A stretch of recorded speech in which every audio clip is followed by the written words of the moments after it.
आप सभी लोगों का मेरे इस नए चैनल में स्वागत है। इस चैनल में मैं आपको फिजिक्स और एस्ट्रोनॉमी से रिलेटेड बहुत सारी बातें बताऊंगा जो होपफुली आपको इंटरेस्टिंग लगे। And I will try to make it really simple because I don't want to get it more complicated, क्योंकि बहुत सारे लोग ऐसे लगते हैं अरे यार इतना हम क्या करेंगे इतना इन्फॉर्मेशन लेके, बट होपफुली आप सब लोगों को बहुत ही अच्छा लगेगा and you will like this channel. So चलिए शुरू करते हैं।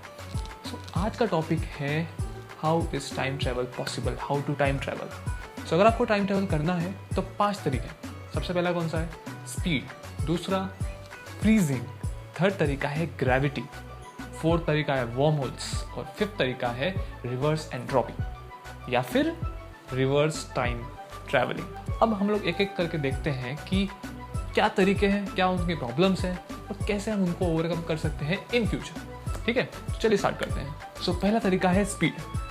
अब आप सब लोग जानते होंगे कि आइंस्टाइन जो थे उन्होंने थ्योरी ऑफ रिलेटिविटी को सामने रखा। So what does it means? कि the faster you move through space, the slower you move through time.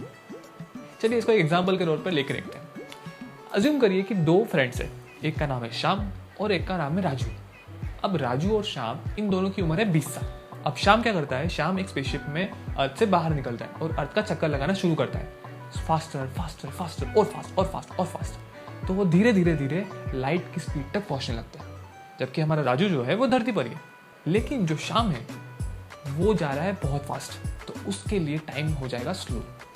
ठीक है, तो सिंस उसके लिए टाइम स्लो जा रहा है और राजू के लिए नॉर्मल स्पीड से जा रहा है, तो लेट्स से कि शाम ने 60 ईयर्स अर्थ का चक्कर लगाया बहुत हाई स्पीड पे, may be 50% of the speed of light. और उसी समय 60 साल चक्कर लगाने के बाद जब वो वापस आता है अर्थ पर, तो राजू की उम्र क्या होगी? 20 + 60 विच मीन्स 80 साल, राइट। लेकिन शाम के लिए समय स्लो गुजर रहा है, राइट। तो उसके लिए सिर्फ 5 साल ही गुजरे।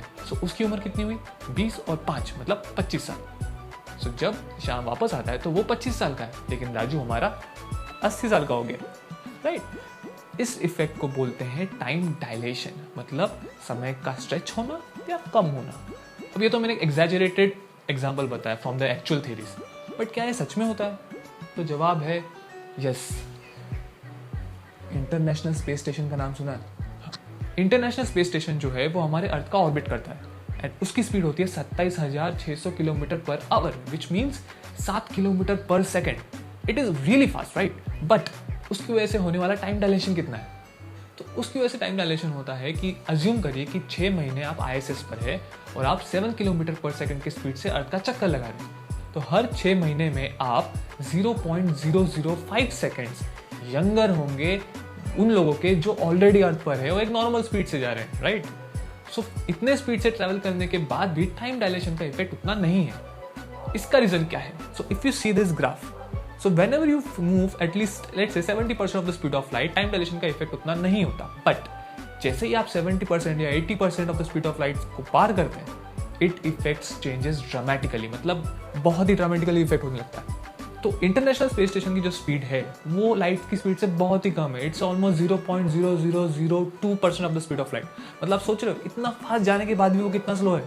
अभी जो तरीका है बहुत फास्ट ट्रैवल करके टाइम में ट्रैवल करने का, देखते हैं इसमें प्रॉब्लम्स क्या है। यूनिवर्स बोलता है कि अरे लाइट की स्पीड है 3 लाख किलोमीटर पर सेकेंड। सब लोग बोलते हैं अरे वाह यार मस्त है यार, अपने को भी करने का। यूनिवर्स बोलता है रुको जरा सब्र करो। मैं बोलता हूँ यूनिवर्स कि जिस ऑब्जेक्ट के पास भी मास है वो लाइट की स्पीड से ट्रैवल कर ही नहीं सकता। मतलब ये स्कीम हम जैसे लोगों के लिए है ही नहीं जिनके पास मास है। तो जो आप फोटॉन्स, आपको मालूम है फोटॉन जो लाइट के फोटॉन्स है, वो वो लाइट की स्पीड से क्यों ट्रैवल करते हैं? क्योंकि उनका मास 0 होता है। Anything which has mass can not be accelerated at the speed of light. आप बोलते हो चलो ठीक है यार हम लाइट की स्पीड से ट्रैवल नहीं करेंगे, पर एटलीस्ट 99% तो कर सकते हैं। ठीक है, तो देखते हैं क्या होता है।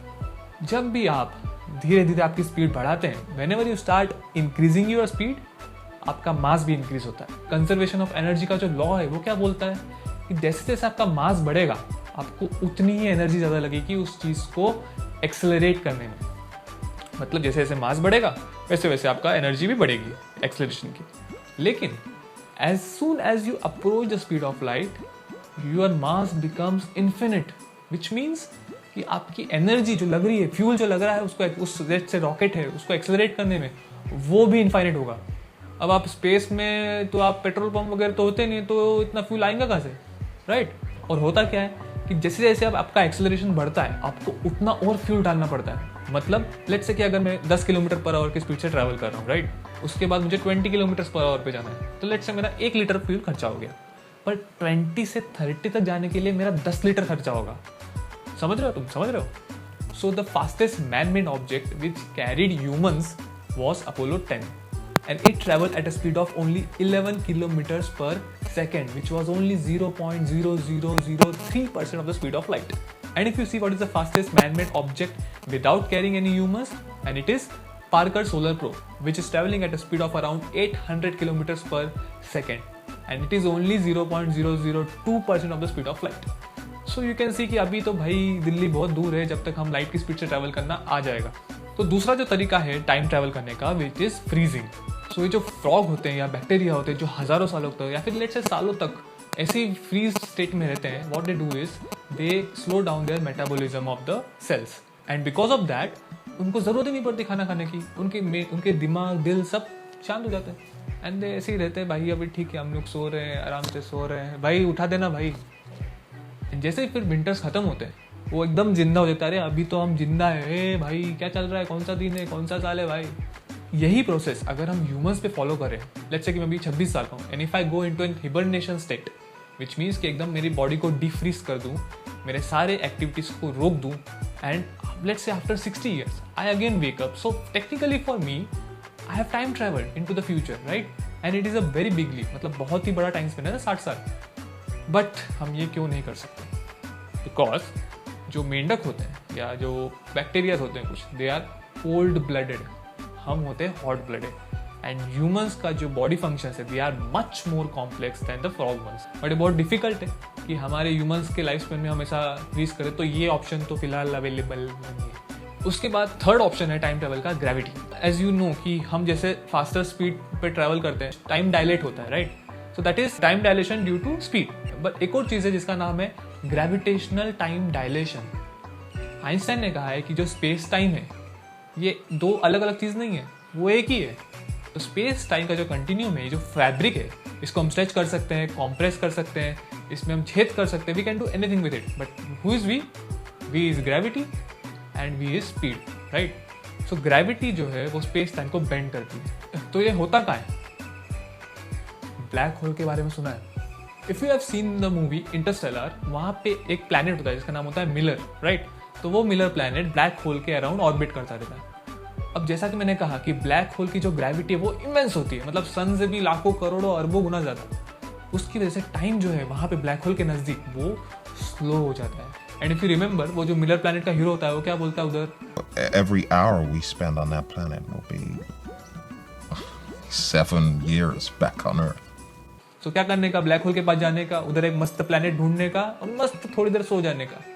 और उसके बाद जैसे आप उठोगे 7 घंटे बाद या 5 घंटे बाद या 8 घंटे बाद वापस अपने प्लैनेट पे आ जाने का। और जब वापस आएंगे you would have travelled may be 100 और 200 years इन टाइम, जस्ट 5 घंटे का स्लीप से। अभी टाइम ट्रैवल करने का चौथा तरीका है विच इज वर्म होल्स। अभी वर्म होल क्या होता है? सो आइंस्टाइन और रोजन ने 1935 में जनरल रिलेटिविटी के इक्वेशन से वर्म होल्स का प्रेडिक्शन किया, which means these are nothing but a gateway through the universe. So let's say there is a point A and a point B on the fabric of space. Now जैसे आपको मालूम है कि space तो bend किया जा सकता है, so अगर आपने स्पेस को ही बेंड कर दिया और A पॉइंट से B पॉइंट में एक टनल बना दी, so as compared to A to B आप डायरेक्टली ट्रैवल करते हैं, it is very easier and very quicker to travel directly through that tunnel. अभी ये तो स्पेस में ट्रैवल हो गया, but you can also travel in time through wormholes. But